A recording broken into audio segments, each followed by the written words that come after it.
La situation sociale des gens reste la même. Il y a toujours des droits qui ne sont pas respectés, il y a toujours de mauvaises conditions de vie et de travail, il y a toujours des injustices, il y a toujours des inégalités dans le monde. Lorsque l'Amérique prend conscience de tout cela, il voudra sûrement prendre la direction qui permet d'aller vers l'amélioration des conditions de vie existantes et l'élargissement des droits et des libertés. Et pour arriver à cela, dès lors qu'on a l'âme de gauche, on choisit les socialistes. Le premier parti socialiste a été créé en 1905 par Jean Jaurès et par Gustave Guest.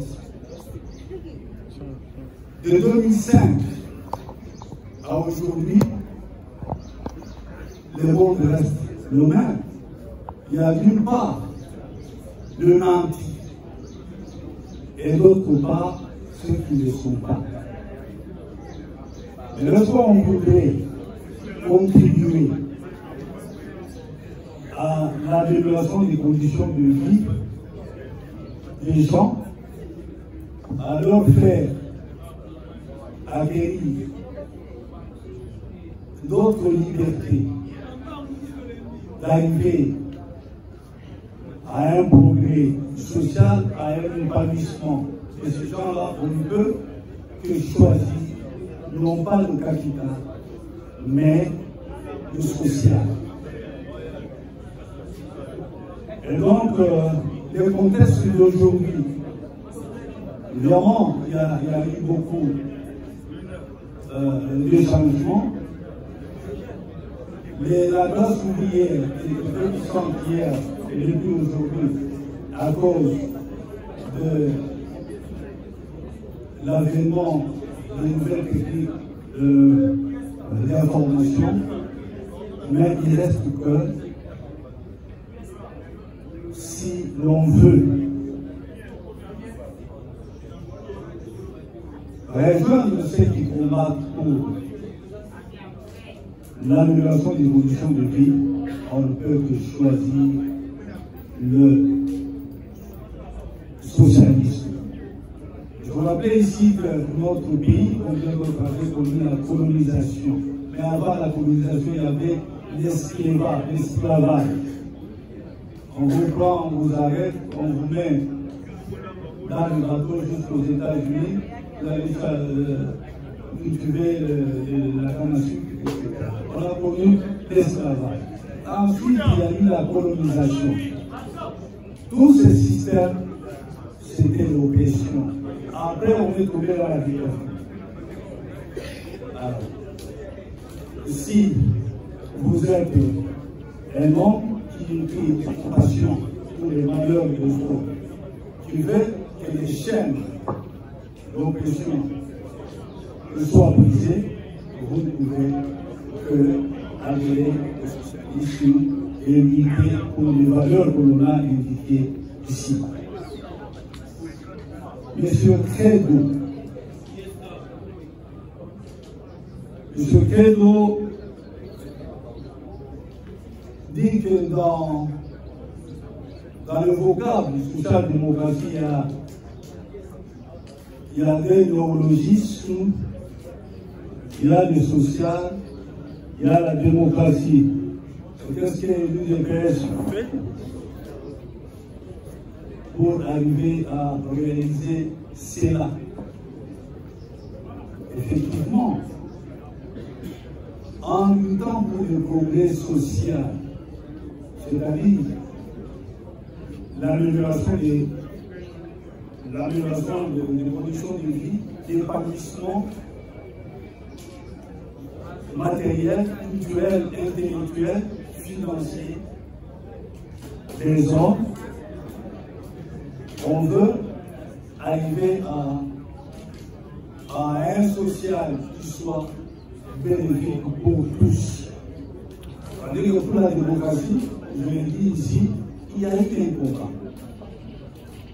Il y a eu un combat acharné qui a été mené pour récupérer les droits humains, les droits fondamentaux. Et ces droits fondamentaux se doivent,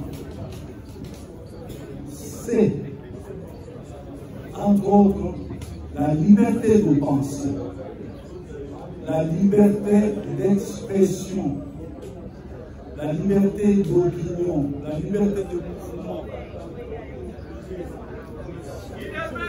Viva! Viva! Viva!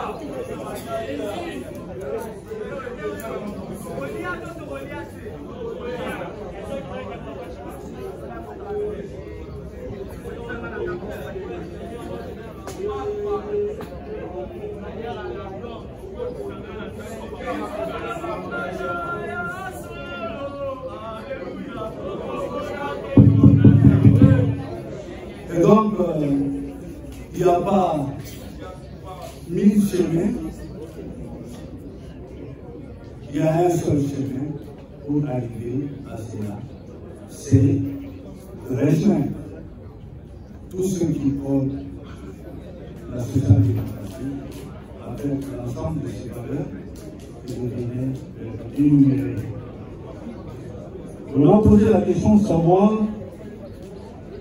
pourquoi tous les partis qui se réclament de la social-démocratie ne se mettent pas ensemble.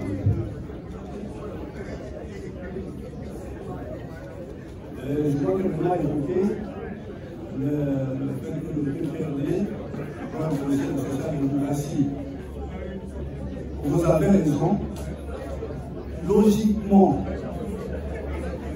les partis qui prônent une même idéologie, qui prônent les mêmes valeurs, devraient en principe se mettre ensemble dans un mouvement de bipolarisation de la classe politique, comme ça avait été le cas vers la fin des années 65.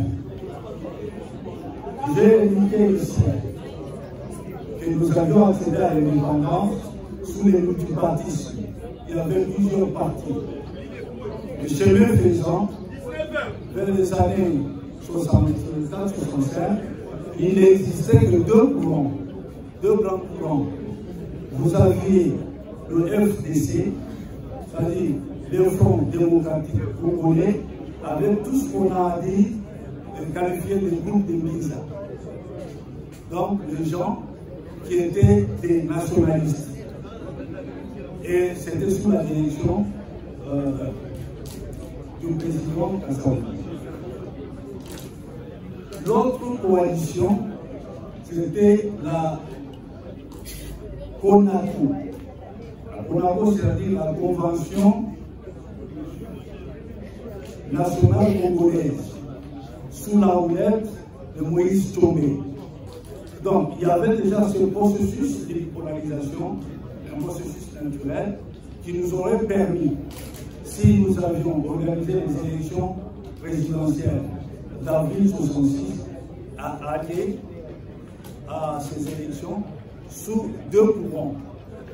Aujourd'hui, je crois que c'est logique, lorsque le président Tshisekedi m'a appelé pour présider la conférence de Genève, qui avait permis le dialogue de la CENCO et la mise en place du gouvernement national, nous avons entre autres évoqué cette question.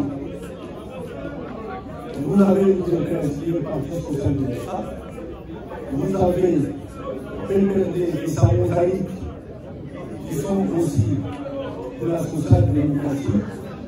Il fallait envisager une coalition, une grande coalition que certains ont appelé le Tchama Tchamaki. Mais nos préférés a une connotation en rapport avec les idées de gauche qui sont les nôtres. Donc c'est là qu'elle était déjà dans un processus. Et je pense que s'il n'y avait pas la rupture de la coalition, des efforts seraient menés et la tendance serait d'arriver à ce que vous souhaitez. Mais ce n'est pas trop tard. Ce n'est pas trop tard, dans ce sens que pour que tout le monde reste démocrate, s'inspire du principe de la démocratie, il est toujours possible que les partis qui sont tous d'une idéologie puissent se retrouver dans une grande coalition. Existe-t-il deux UDPS? La question est intéressante. J'avais évité, on l'a dit, si pas le modérateur, que cette université d'été s'inscrivait dans le cadre de la thématique. Mais néanmoins, je pourrais dire que, effectivement, il existe au jour d'aujourd'hui, juridiquement et légalement, deux partis. Un parti qui s'appelle UDPS, qui a été créé le 15 février. Et un autre parti qui s'appelle UDPS Bar, UDPS Bar,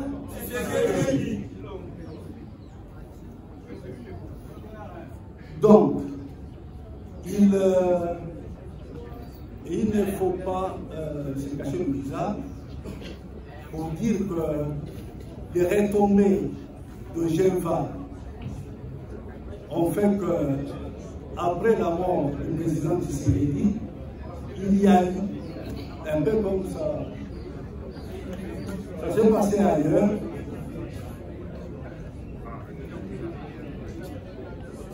il y a eu des déchirements, il y a eu une scission.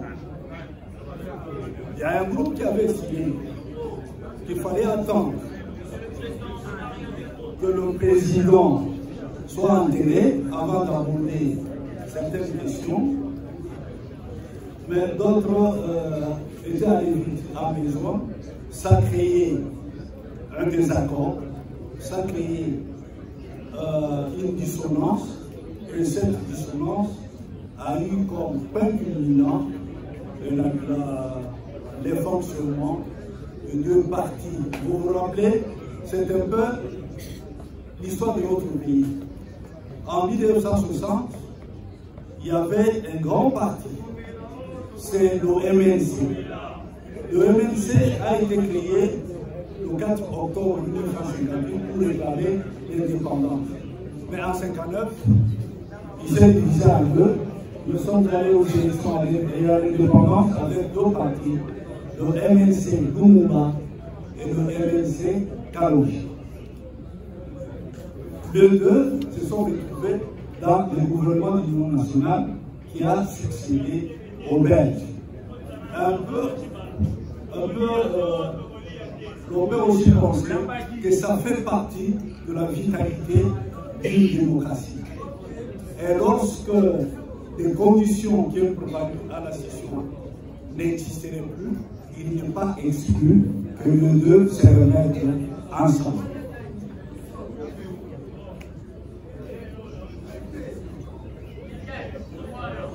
Je crois en partie avoir répondu à la question suivante. L'UDPS et le PPRD sont toujours regardés en champ de croyance. C'est en partie, mais ce n'est pas en totalité vrai. Je ne trahirai pas les secrets d'État pour dire que depuis très longtemps, des contacts avaient toujours été pris entre les deux mouvements. Et si, après Geneva, qui avait déjà préparé un certain nombre de choses, il y a eu des élections de 2018. C'est moi qui les ai préparées. Les élections de décembre 2018, c'est moi qui les ai préparées. J'ai financé ces élections.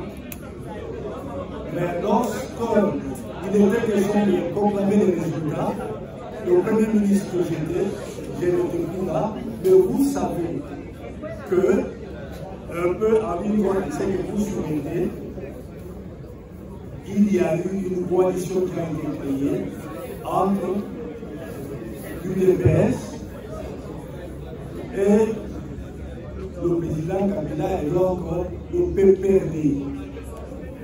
La coalition a fonctionné pendant une année et l'initiative a été prise de la ronde.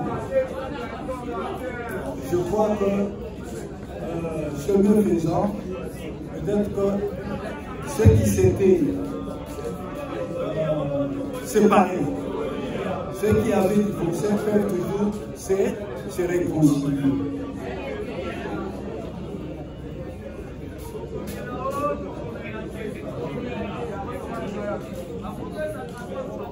Les valeurs de l'UDPS, comment peut-on arriver à les appliquer? On vous a dit ici que le rôle d'un parti, c'est la conquête et l'exercice du pouvoir. Du moins, l'autre moitié de l'UDPS, à laquelle vous avez fait allusion tout à l'heure, et au pouvoir. Je crois que la seule manière d'appliquer des idées, des valeurs, c'est quand on arrive au pouvoir, libre à eux, soit d'appliquer ces valeurs pour lesquelles nous nous sommes battus, soit de ne pas le faire.